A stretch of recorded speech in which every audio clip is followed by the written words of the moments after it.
Josh Green here for Seconds Out. Delighted to be joined by Jai Opetaia. I've got up nice and early for this one, but you want to get to bed. How are we doing, Jai? I'm good, thank you, Josh, man. How are you? Yeah, very good. Thank you, mate. Look, some real options for you at the moment in the cruiserweight division. Just talk to me about where you'd like to go next in your career. Um, Man, I'm chasing the unification fight. I've been trying to get this WBO fight, with Chris Billam-Smith, but doesn't seem to be happening. So, we'll be fighting October 12th. So, you know, whoever they put in front of me, man, that's what we're going to take out. Is that October 12th date? Is that set in stone? You're going to be fighting that date, no matter who it is? I think so. There's a lot of things that just going in and out. Like, it's all talk unless we see a contract, but it's looking pretty certain. So, you know, I'm just training hard, doing my part, and then, I'm hopefully get locked in and then we get back to business. I saw you spoke on the broadcast of Justice Hooneys against Troy Pilch about getting that CBS fight, and I know it's been a fight that's sort of been in the works for a couple of years, really since you came over to the UK against Jordan Thompson. Look, from your point of view, why isn't that fight happening? I mean, the only reason that's not happening is because they don't want it to happen. The fight's there, the fight's ready to be made, the money's there, the opportunity's there. We're fighting on a massive card. I don't know why they're not accepting the fight. You know, but man, I can't control anything. Like, I can't control things outside of what I can outside the gym, pretty much. So I just got to keep training and hopefully get a good fight. So How frustrating is it from your point of view that you're not able to sort of tie down what would be probably one of the biggest fights left in the division for you? for sure, man, it's so frustrating. I feel like it's a no-brainer to take. It's a good fight, and I feel like he's a good fighter as well. I'm not trying to say, you know, take this fight because I think it's going to be easier a walk in the park, but I just feel like these are big fights. These are the unification fights that champions should be chasing. So, and I've wanted that WBO for a long time. He knows that. Uh, I just got to be patient, man. I just got to be patient, keep training, keep winning my fights, and I know the opportunity will come. I will hold that WBO. I remember being in London for your fight with Jordan, and obviously Chris was there on that night. You had a bit of a chat, and it all seemed very amicable. You seemed to be getting on well, and it seemed to be in a position where a future fight could happen. What do you think's changed since then? I don't know. And like I'm not saying this stuff to be disrespectful. I don't think he's a bad dude or anything like that, but I just want to fight for the belts. Like I'm not doing this to, talk shit about him or anything like that. I want unification fights. I feel like we're at this point in our career. If we're not making unification fights, then we're not moving forward. Like there's no point keep just defending your belt. We want these big fights. We want to be fighting. I want to be the undisputed champion. I want all the belts around my waist. So, that's what I'm chasing, and I'm just going to keep pushing for it. But you know, what do you do? Do you think it's coming from the fighter, in this case, Chris and his team, or do you think it's a more of a promotional issue? Because we know we've seen in previous instances that boxer haven't been the easiest to work with. Well, I'd have to say it's a bit of both.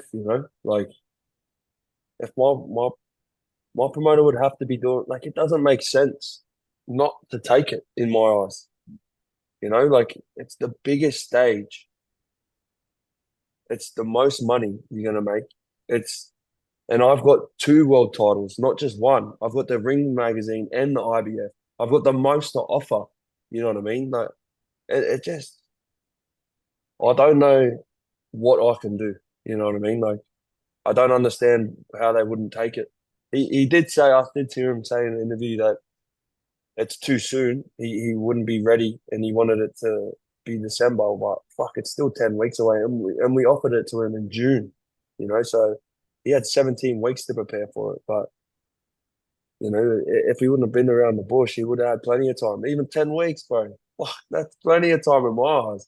Fuck, hey, you give me 8 weeks, I'll punch fucking holes in the you know what I mean? Like, I'll be ready, you know? Like, I've gotten ready in less, you know? Like, I've come back from injuries, like fucking broken ribs 8 weeks out of the first time I fought Breeders, you know? Like, and fully surgery, everything. And then straight back in the gym, like, but, you know, what do you do?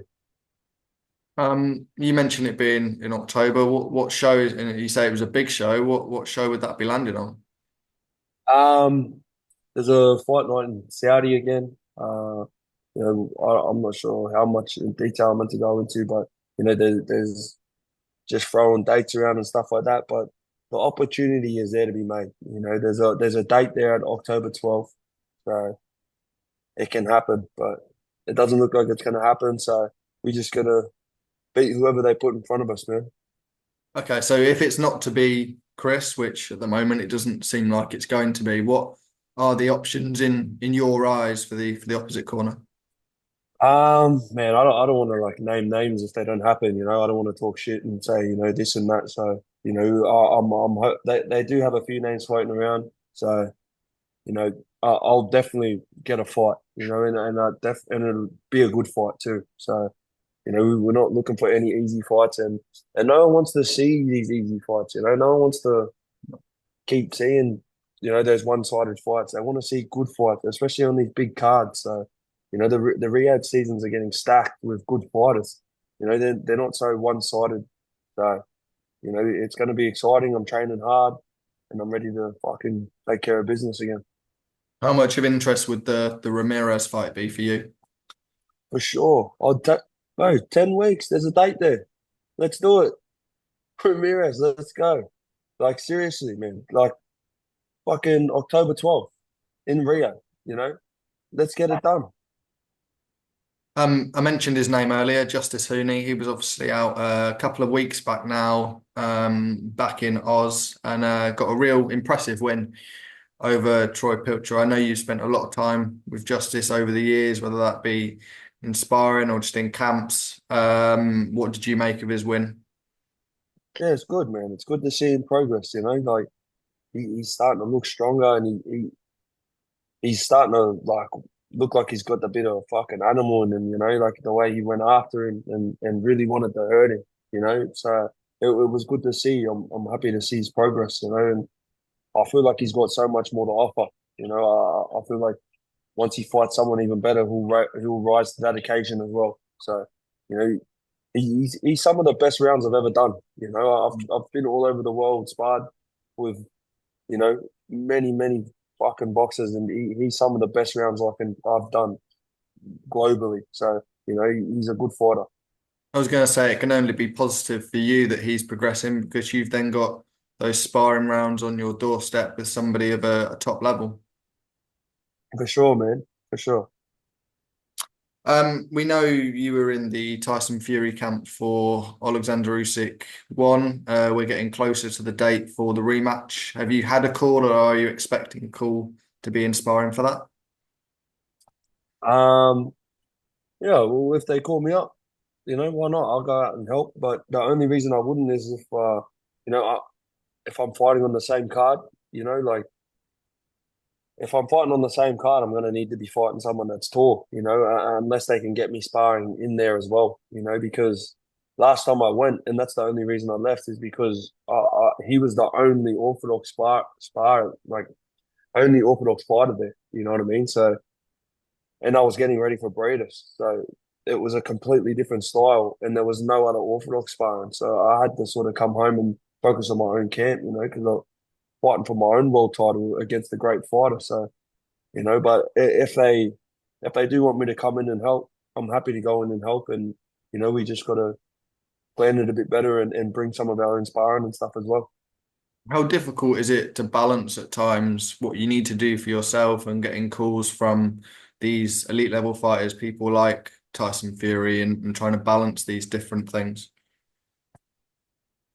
It's not that difficult, to be honest, man, because I always just think of focusing on my own fight. If it's not going to benefit us, then we're out of there. Like we have to take this shit serious. We are world class as well, and that's what we proved by even leaving there. That we are world class. We take this shit serious. We're not here to be a part of a fan club and fucking make.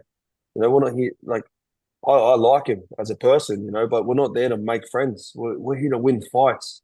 We're here to unify divisions and then become heavyweight world champion as well. So we have to focus on our own journey.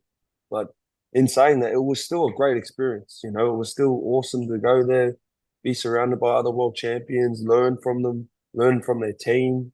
It's all positive, but we take a lot from camps like that. Final one on Tyson Fury. He's chosen to stick with the same corner that he had in the first Oleksandr Usyk fight. How do you see that affecting and how do you see the fight playing out with the corner staying there? Oh man, everyone's fucking always wants to point the finger at someone when something goes wrong. Oh, it's the corner's fault, or it's his fault, it's his fault. Mate, it is what it is. You lost a fight, go back to the gym and you go back to the drawing board and get better as a team. You keep fucking changing your team just because something goes wrong. That's fucking stupid in my eyes. Like you obviously you got to make the right and correct the certain things, and if something's not working in the team, but if they believe they're a good team, we can't just sit out here from the outside and go, oh, he's having the same corner. Like we know, you don't know. You ain't been in their camp. Nobody's been in their camp. Nobody's a part of their team. You only see what you want to see or hear what they want you to hear. So, I'm looking forward to this rematch. I feel like even what he was saying, how he thought he was ahead and he was getting too comfortable in there, like maybe he can go a bit deeper. Maybe he can push himself a bit further. So, I'm excited to see it. It was a good fight, the last one. So the second one should be better. You've had the opportunity to fight out in Saudi a couple of times now in your career, and they're big fight nights. How have you seen the changes out in those events, and what's different from when they started to the events they're putting on now? Yeah, no, they're definitely getting the progress is crazy. Even just in the country. Every time I go there, Saudi's just getting bigger and better, and they're just constantly building and stuff like that. It's pretty crazy, but yeah, it's good, man. They're really raising the bar every time. Even that fight night they had in Vegas, man, that was Mhm. or the American fight night they just had, that was fucking crazy. So, hopefully I get on one of those shows soon too. You reckon there's a scope for a Riyadh season show out in Oz? I hope so, man. I hope so. Gosford Stadium, my hometown. Main event. Let's go. You need to have a chat with Turkey, mate. Have a chat with Turkey, and I'll show you. Get the I ball will. rolling. Is that us or what? Hopefully, man. That'll be a dream come true. Oh, you mentioned the show over in LA. How much did you see of that? To be honest, I was out doing a few family things, so I only just watched the last fight. But I watched a lot of the highlights. I've seen a lot of the results. Crazy, bro. Really good. The whole thing was. I think it was awesome. There were good matchups, good fights. You know, I believe Crawford won. I thought it was a good fight. Who do you think won? I had Crawford probably a point up. Although I've Yeah. seen only through sleepy eyes, I was hardly awake. But Mm. Yeah, no, I definitely had him up too. I thought he was cruising a bit. Like he could have picked it up a bit, but it was a bit cagey. It was a bit sort of, you know, hesitant. But it was a fucking good chess match, man. They're good boxers, eh? He's a great boxer. It's good to watch. there's a lot of talk Good. about Terence Crawford possibly moving up to 168, possibly for Canelo Alvarez. We obviously started around God, 140, That's crazy. 135. I mean, is it a possible move to make to get up to that weight and still be competitive? I, man, like he held his own on this fight. You know what I mean? Canelo's strong. He's getting a bit long in the tooth too, as well. He's had a lot of wars. He's done a lot of boxing. So And anything's possible, bro. And Crawford's a fucking animal, you know.